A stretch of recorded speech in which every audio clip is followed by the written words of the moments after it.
교과서 78페이지 교통통신의 발달과 정보화라는 중단원입니다. 생활 속 이야기에 있는 글씨들은 여러분들이 한번 읽어보시면 될 거고요. 그림에 있는 KTX 이야기를 잠깐 하도록 하겠습니다. 사진에는 KTX 산천의 모습이 나와 있어요. KTX는 우리나라의 고속철도 이름이고요. 2004년 4월 1일에 개통이 되었습니다. 그 이전에 우리나라 기차들은 무궁화호, 새마을호 같은 것들이 있었어요. 이런 기차들을 타면 서울에서 부산까지 편도로 6시간 정도 걸렸다고 합니다. 그런데 KTX가 개통이 되면서 서울에서 부산까지 고속열차를 타고 이동하는데 편도로 2시간 반에서 3시간 10분 사이로 걸리면서 우리나라는 반나절 생활권 시대를 맞이했다라는 이야기를 해요. 그만큼 전국이 하나의 생활권으로 묶이게 되었다.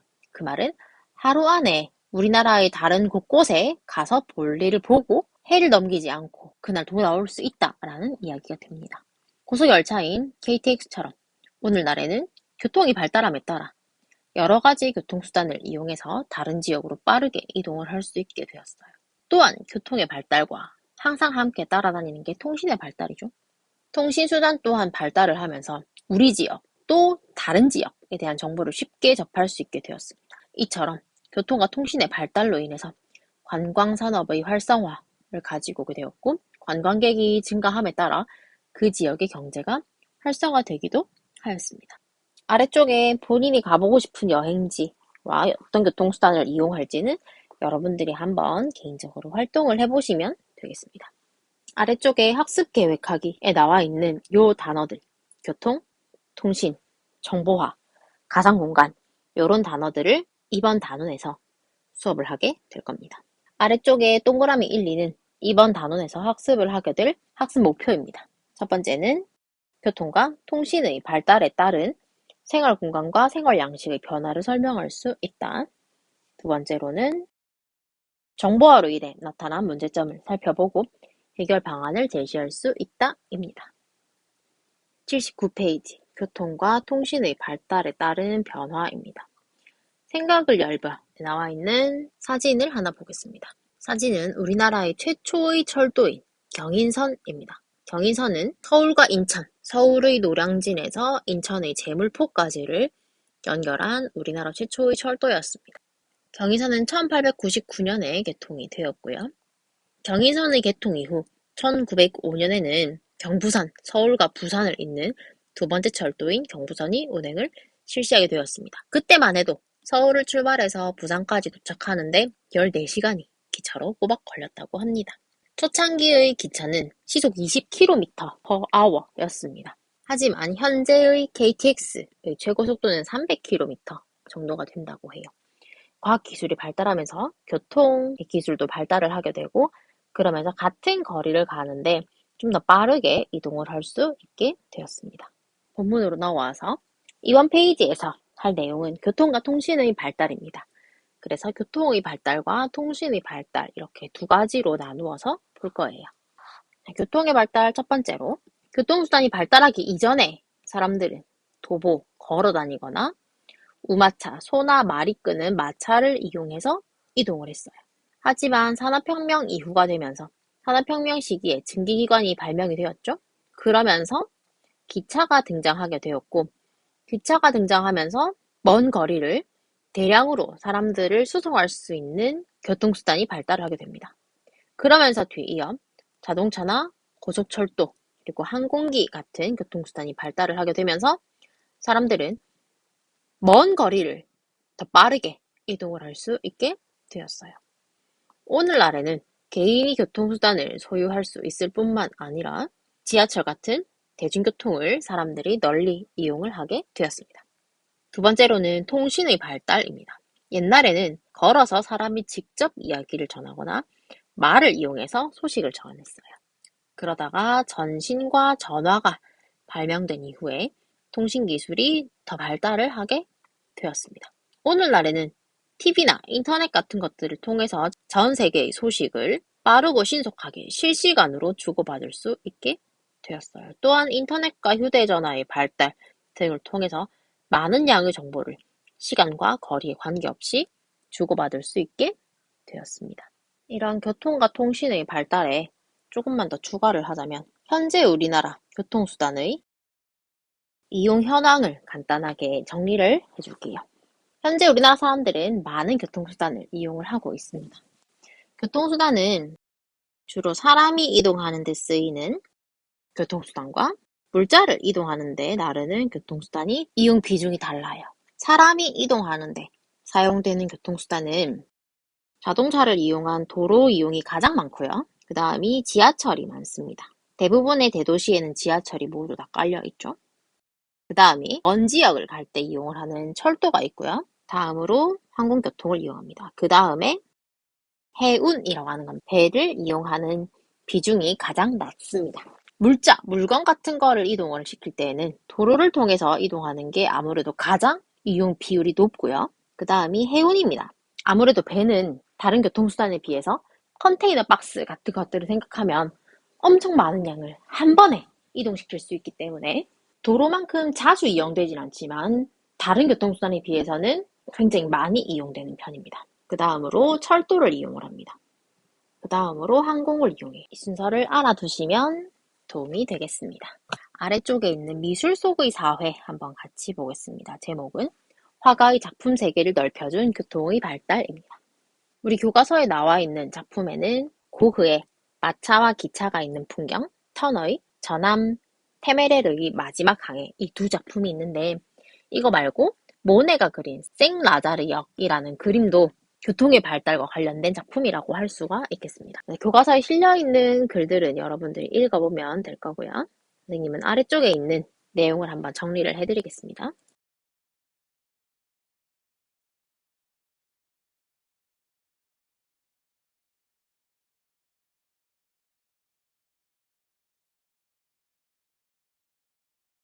고흐의 마차와 기차가 있는 풍경에서는 증기를 뿜으며 달리는 증기기관차와 마차의 모습이 동시에 그려져 있어요. 그래서 교통수단의 발달과 거주 공간, 여가 공간의 확대를 우리가 추측해 볼 수 있고요. 터너의 작품에서는 증기선이 개발된 지 100년이 지난 뒤 자취를 감추게 된 범선이 그려져 있어서 한 교통수단이 성장, 증기선이겠죠, 여기서는.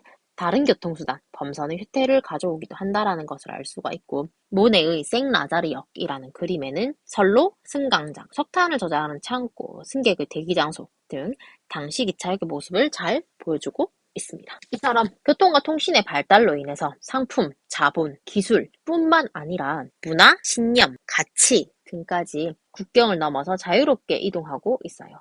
또한 세계의 어느 한 지역에서 발생한 사건이나 활동이 멀리 떨어진 다른 지역에 빠르게 전해져서 큰 영향을 주기도 하는 등 지역 간, 국가 간 상호 의존성이 심화되고 있습니다. 고흐의 작품과 터너의 작품을 조금만 더 이야기를 해보면 고흐의 작품에서는 증기를 내뿜으며 달리는 증기기관차, 마차의 모습이 동시에 보여져 있죠. 그래서 마차라는 그런 전근대의 교통수단에서 증기기관 기차로 이동하는 걸 볼 수가 있고 이렇게 교통의 발달로 인해서 공장에서 일을 하는 노동자들은 도시에서 벗어나서 기차를 타고 주말에 교외 지역에서 여가를 즐길 수 있게 되었습니다. 그로 인해 거주 공간, 생활 공간에서뿐만 아니라 여가 공간도 확대가 이루어진 것이고요. 터너의 작품에서는 돛대가 달려져 있는 요 배가 보이죠? 이 배가 증기선 이전에 사용되었던 범선인 영국 해군의 전함 테메레르였습니다. 이 범선이 증기선에 의해서 끌려가는 모습이 그려져 있는 거예요. 그래서 산업혁명 이후에 선박에서도 기술 변화가 일어났음을 알 수가 있습니다. 범선은 돛을 달고 다니는 배인데요. 범선은 바람이 불지 않으면 속도가 나지 않는 그런 문제점이 있었습니다. 하지만 증기기관의 힘으로 운행하는 증기선은 풍향, 풍속과 상관없이 연탄을 떼워서 증기를 내면 되기 때문에 범선보다 자연적인 제약을 좀 더 잘 극복을 할 수 있게 되었어요. 그래서 좀 더 많은 곳에서 운행을 했었고요. 그래서 결국 증기선이 개발된 지 100년이 지난 뒤에 범선은 거의 자취를 감추게 되었고 이를 통해 우리는 한 교통수단의 성장이 다른 교통수단의 쇠퇴를 가져온다라는 것을 추론해낼 수 있습니다. 80페이지 교통통신의 발달에 따른 생활공간의 변화입니다. 교통기술과 통신기술이 발달을 하게 되면서 긍정적인 측면도 생겨나게 되고 부정적인 측면도 생겨나게 됩니다. 긍정적인 측면부터 살펴본다면 교통과 통신이 발달하면서 시공간의 제약이 크게 줄어들어서 인간이 공간을 인식하는 범위가 넓어졌어요. 그리고 생활권이 확대되었습니다. 특히 KTX 같은 고속철도와 항공기가 발달함에 따라 오늘날에는 전국이 반나절 생활권에 들어갈 정도로 국토 이용의 효율성이 증가하게 되었어요. 시공간의 제약이 줄어들었다라는 이야기는 같은 시간을 들여서 더 멀리까지 이동할 수 있다라는 이야기와 동시에 같은 거리를 이동하는 데 있어서 시간이 더 짧게 걸린다는 것을 모두 포함하는 개념입니다. 또한 이어서 보면 새로운 교통로가 건설되거나 역, 터미널, 공항, 항만 등과 같은 교통시설이 건설되는 지역들은 다른 지역과의 접근성이 향상되고 지역 간의 교류가 활발해져서 경제도 활발해집니다. 접근성이라고 하는 건 다른 지역에서 특정 지역으로 또는 반대로 특정 지역에서 다른 모든 지역으로 얼마나 쉽게 접근할 수 있는가 하는 정도를 접근성이라고 합니다. 교통이 발달하면 접근성이 향상되게 되어요. 이런 긍정적인 측면이 있는 반면에 부정적인 측면도 있습니다.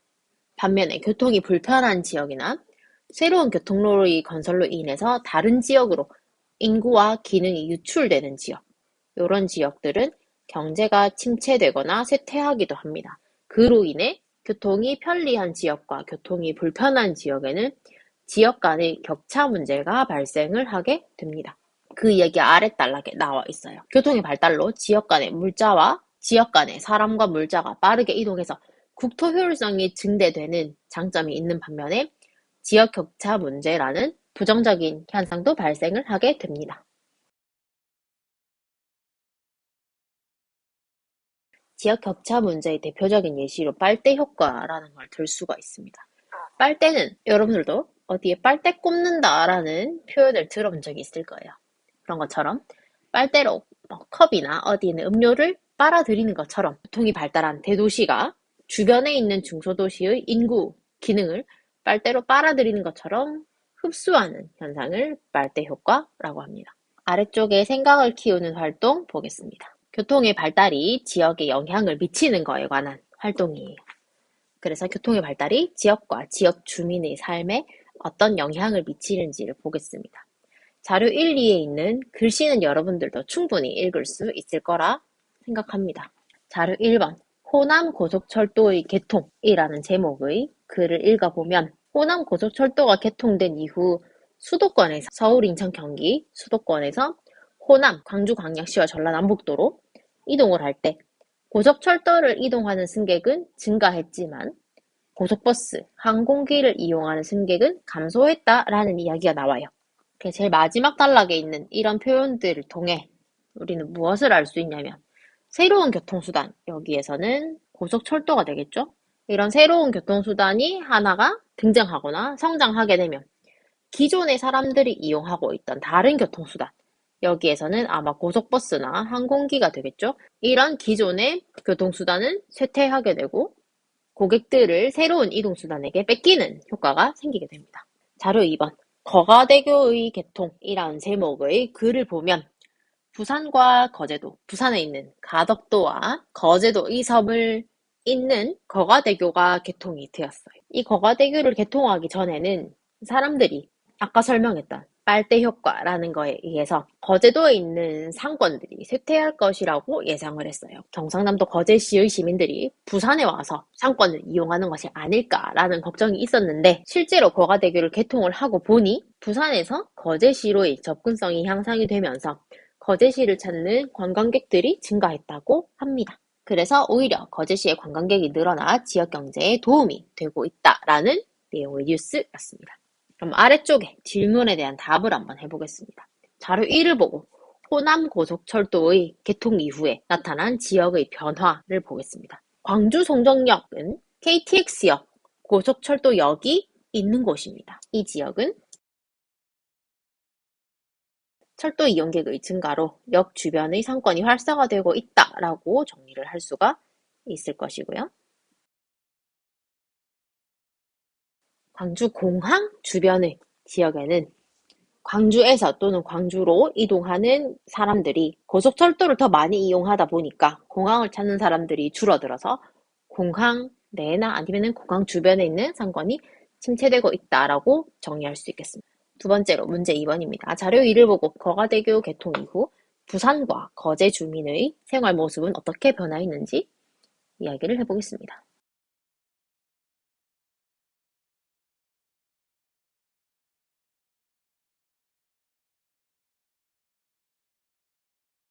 이렇게 한번 정리를 해보겠습니다. 거가대교 개통 이전에는 거제 주민들이 부산에 백화점을 이용하는 것이 쉽지 않았어요. 거가대교 이용 전에는 부산에서 거제로 왔다 갔다 하는데 편도로 거의 3시간 가까이 걸렸기 때문입니다. 그런데 거가대교 개통 이후에 부산으로 가는 접근성이 향상되면서 부산의 백화점이나 대형 영화관 같은 상업시설, 여가시설을 보다 편리하게 이용할 수 있게 되었습니다. 부산에서는 거제로 가는 것이 반대로 쉬워졌으니까 거제의 주요 관광지를 찾는 관광객들이 늘어나는 등 거제시의 지역경제 활성화에 도움이 되고 있고요. 그래서 거가대교의 건설로 인해 부산과 거제 모두 생활권이 확대되었다라고 정리할 수 있겠습니다. 교통의 발달 이야기를 하면 KTX 이야기가 빠질 수가 없어요. 그래서 선생님이 KTX 이야기를 조금만 더 해보도록 하겠습니다. KTX는 시속 300km를 넘나드는 속도로 철도를 오가는 교통수단이에요. 육상에서 도달할 수 있는 최고의 빠르기를 구현한다라고 이야기를 합니다. 비행기가 이륙할 때 엄청 큰 소리를 내면서 폭발적으로 달리는 그 속도가 시속 240km 정도라고 해요. 그거를 생각해보면 KTX가 굉장히 빠르게 다닌다라는 거를 우리는 알 수 있습니다. 그리고 우리나라는 최고 시속 430km로 서울에서 부산을 90분 내에 주파하는 차세대 KTX인 해물을 개발해서 곧 상용화한다라고 이야기를 해요. 이렇게 교통의 발달이라는 변화는 전국을 반나절 생활권으로 만들었을 뿐 아니라 더 많은 관광의 기회를 불러옴과 동시에 다양한 업무에 빠른 처리를 가능하게 해줘요. 그래서 우리의 생활에 많은 변화를 가지고 옵니다. 예를 들어 충청도에 대전이라는 도시가 있어요. 대전에 사는 사람이 교통비를 조금 더 들여서 시간을 조금 더 들여서 좀 더 수준 높은 의료 서비스를 받기 위해 서울에 가서 진료를 본다거나 대구나 부산에 사는 사람들이 서울에 있는 대학로 이런 데 가서 문화생활을 즐기기 위해 상경하는 것처럼 생활의 패러다임 자체가 흔들리고 있어요. 반면에 부산에 센텀에 있는 백화점들은 주말 쇼핑객의 절반이 부산 사람이 아니라 타지에서 온 외지인들이라고 합니다. 그렇기도 하고 예전에는 국제회의라고 하는 게 우리나라에서 개최된다라고 하면 서울에서만 개최가 됐어요. 그런데 이제는 대전, 대구, 부산 같은 지방 광역 도시에서도 많이 개최가 되고 있습니다. 그리고 KTX역이 들어서는 곳 주변에는 상권이 살아나고 있어요. 그래서 각 지방 도시들은 KTX역을 유치하기 위해서 굉장히 많은 싸움을 벌이기도 하고 KTX역 이름에도 본인들의 지역 이름을 넣으려고 굉장히 노력을 합니다. 그래서 KTX 천안 아산역도 천안 지역 사람들은 천안이라는 이름을 쓰고 싶고 아산 사람들은 아산이라는 이름을 쓰고 싶은 거예요. 그래서 같이 쓰게 된 겁니다. 경상도에도 김천구미역이라고 하는 역이 있어요. 최근에는 고속철도역을 중심으로 해서 교통, 경제 거점 기능을 촉진해서 지역별로 특화시켜서 전국을 하나의 도시처럼 발전시키려고 개발의 방향을 잡고 있기도 한다고 합니다. 또한 KTX는 다른 기차나 자동차나 비행기처럼 화석연료를 쓰는 게 아니고 전기를 쓴다고 해요. 그래서 지구온난화와 녹색 성장의 측면에서도 어느 정도 기여하고 있는 부분이 있다고 합니다. 다음으로 81페이지 교통통신의 발달에 따른 생활 양식의 변화입니다. 생활 양식의 변화는 세 가지 측면에서 살펴보도록 하겠습니다.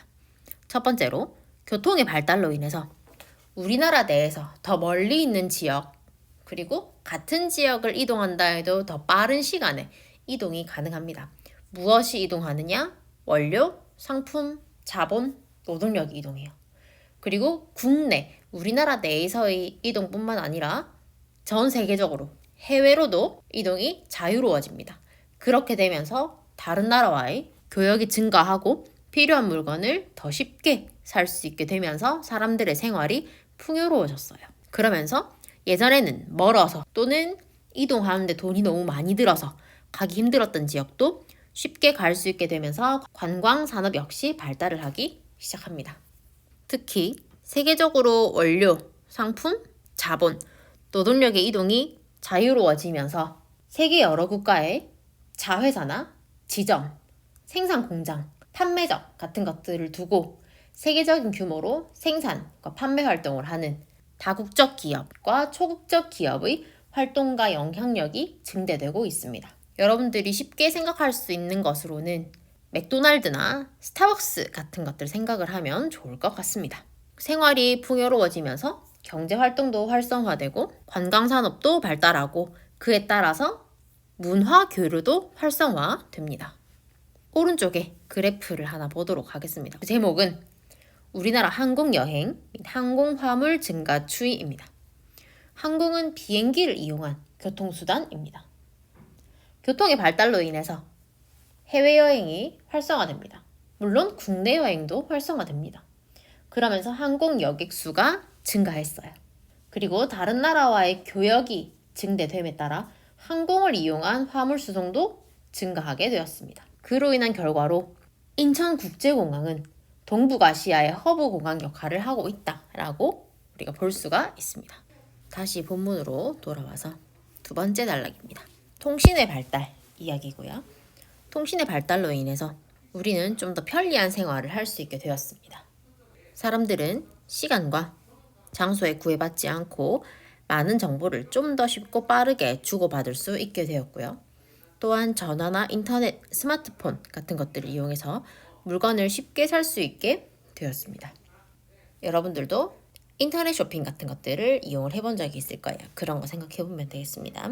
또한 이러한 홈쇼핑이나 인터넷 쇼핑, 어플을 이용한 쇼핑 같은 것들이 상용화됨에 따라 가게를 내고 점포를 내고 상점을 내는 것이 아니라 창고 같은 것들을 하나 임대를 해서 소비자들로부터 주문이 들어오면 창고에서 포장해서 바로 보내는 무점포 상점이 생겨나서 시공간의 제약이 줄어들게 되면서 상권이 확대되는 결과가 나타나게 됩니다.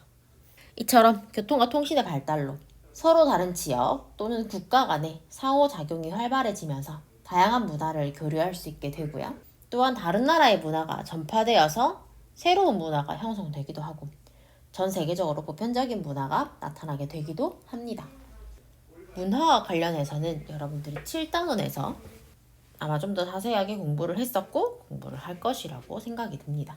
교통과 통신이 발달하게 되면 서로 다른 지역에 있는 사람들과 이동을 하게 되거나 교류를 하는 것이 더 많아져요. 그러게 되면서 이전보다 더 다양한 문화를 직접 또는 간접적으로 접하고 경험할 수 있게 됩니다.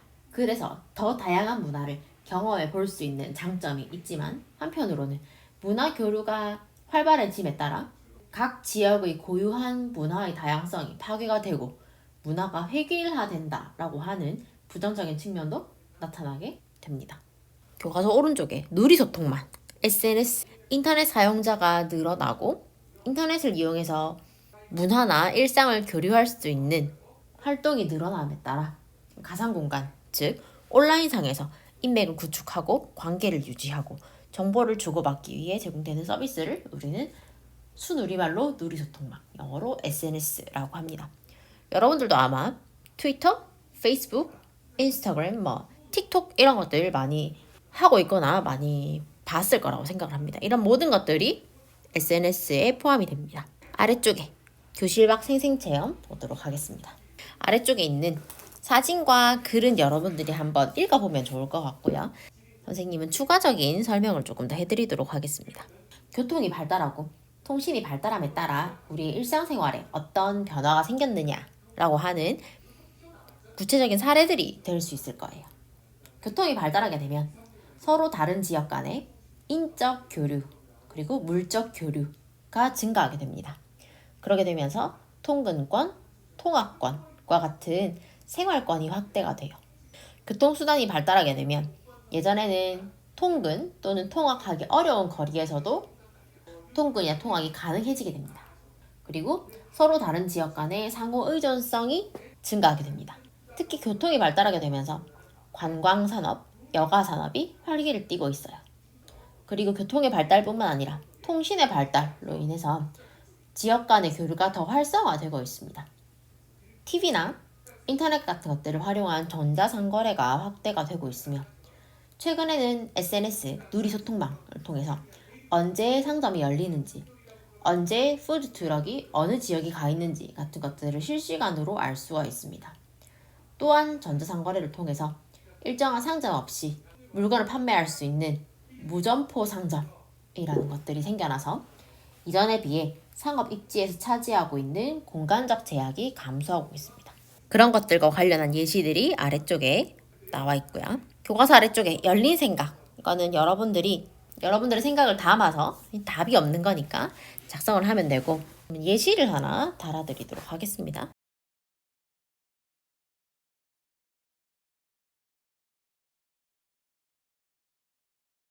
선생님이 예시 답안은 이렇게 정리를 했지만 여러분들 나름의 답을 하나 달아봐도 좋을 것 같습니다. 다음 82페이지입니다. 제목은 교통통신의 발달에 따른 문제와 해결 방안입니다. 교통과 통신은 시간이 지날수록 아마 점점 더 발달을 하게 될 겁니다. 이 세상에는 좋은 것만 있는 것도 아니고 나쁜 것만 있는 것도 아니에요. 모든 것들은 장점과 단점이 있습니다.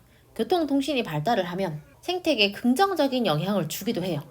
예를 들어 산불이 났을 때 헬리콥터 같은 교통수단을 이용을 해서 산불을 진화하기도 하고 위성 위치 확인 시스템, GPS 같은 것들을 이용해서 멸종위기 동물을 보호하고 있는 측면들도 있습니다. 하지만 교통통신의 발달이 인간 생활과 생태 환경에 부정적인 영향을 주기도 해요. 여기에서는 부정적인 영향, 문제점들을 살펴보고 이에 대한 해결 방안들을 알아보도록 하겠습니다. 교통통신의 발달이 인간 생활에 미치는 부정적인 영향으로는 고속국도, 고속철도, 공항 주변에 사는 사람들은 물론 그 교통수단을 이용하기에 편리하다라고 하는 장점들이 있지만 그 주변에는 교통량이 굉장히 많이 늘어날 거예요. 그로 인해서 소음이 많이 발생을 하기도 하고 교통체증과 교통사고도 증가하고 있습니다. 다음으로 생태 환경에 미치는 부정적인 영향으로는 교통수단에서 배출되는 각종 오염물질들이 있어요. 이러한 오염물질들이 대기오염, 토양오염, 해양오염 등과 같은 환경 문제를 일으킵니다. 또한 도로나 철도 건설이 증가함에 따라 산림이 훼손되고 녹지 공간이 감소하고 있어요. 또한 이것들로 인해서 생태계의 연속성이 단절이 되면서 야생동물의 서식지가 줄어들고 서식 환경도 악화되고 있습니다. 그리고 항공기, 자동차, 선박 등에 의해서 원래 이 지역의 생태계에 살던 동식물이 아닌 외래종들이 생태계를 교란시키고 생태 환경을 악화시키거나 파괴시키기도 합니다. 외래 동식물, 외래종이라고 하는 건 원래 서식지가 아닌 다른 지역에서 유입돼서 서식하는 동식물을 이야기를 합니다. 오른쪽에 선박 평형수를 통해 유입된 외래종의 생태계 교란이라는 부분이 나와 있어요. 선박 평형수라고 하는 건 여러 국가들을 왔다 갔다 하는 엄청 큰 배들은 이 배의 무게를 맞춰주기 위해서 배 안에 바닷물을 채워 넣습니다. 그러면 대서양에서 출발하는 선박의 아래에는 대서양의 바닷물이 담겨져 있을 거예요. 그런데 대서양을 출발한 바다가 인도양에 도착을 했으면 이 무게 중심이 또 맞지 않아 배의 무게가 무거우면 배 안에 있는 선박 평형수를 빼냅니다. 그러면 대서양에 있던 바닷물이 인도양으로 흘러 들어오게 돼요. 그러면 우리가 얼핏 보기에는 다 같은 바닷물이지만 바다 안의 생태계는 굉장히 다른 성분들이 많기 때문에 대서양에 살고 있던 플랑크톤이나 미세한 생물들이 인도양에 유입이 될 수 있어요. 또는 물고기들이 들어오게 될 수도 있고요. 그렇게 되면서 외래 동식물이 다른 서식지로 유입을 하게 되면 기존에 있던 생태계가 교란될 수 있습니다. 대표적으로 선박 평형수를 통해서 유입된 외래종의 생태계 교란으로는 지중해에 사는 담치라고 하는 생물이 있어요. 이 담치가 선박 평형수를 통해서 우리나라 남해안에 들어와서 생태계를 교란하고 있다고 합니다. 다시 본문으로 넘어가서 이러한 교통통신의 발달에 따른 문제들을 해결하기 위해서는 물론 우리 개개인의 차원에서 이런 과학기술의 발달에 따라서 인간 생활이나 생태 환경에 여러 가지 부정적인 영향이 있음을 알고 환경을 덜 파괴하는 식으로 개발을 진행을 할 수도 있지만 이런 것들은 제도적인 차원에서 좀 더 노력을 많이 기울여야 할 거예요. 그래서 정부와 관련 기관에서는 오염물질 배출량 검사를 강화하고 기술 개발을 장려하고 환경 보호를 위한 다양한 정책을 마련해야 하겠습니다. 또한 최근에는 소음이나 진동을 줄일 수 있는 친환경적인 도로를 건설하고 야생동물이 서식지가 파괴되는 것을 막기 위해서 생태 통로를 건설을 하고 있습니다. 생태 통로에 대한 이야기를 잠깐 더 하도록 하겠습니다.